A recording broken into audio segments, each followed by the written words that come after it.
still uncertain tonight about how it'll all go down. We have a real good remote learning plan, but they have to be ready for maybe a 5 or 6-year-old at home that they weren't planning on.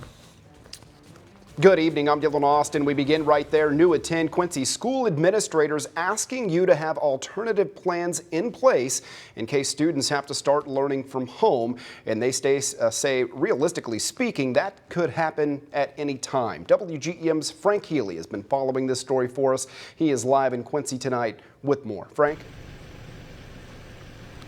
Dylan, school administrators tell me while they'd prefer to have kids in class at places here like the junior high school, they say if new rules come down from the state or if an exposure occurs, they may have to switch to at-home or distanced learning.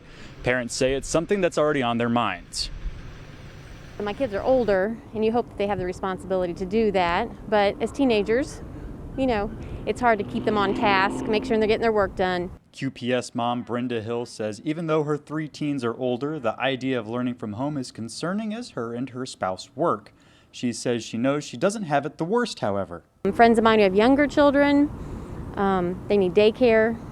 Is your daycare provider going to do the online learning for you while you're at work? Or do you have to leave work and come home? Quincy Public Schools Superintendent Roy Webb says he understands the concerns. He says the district will do what it can to alert parents ahead of time, but he says they can't be ready for everything. You know, our plan is to have that in-person option, and that's important to us. It's important for our kids, our community.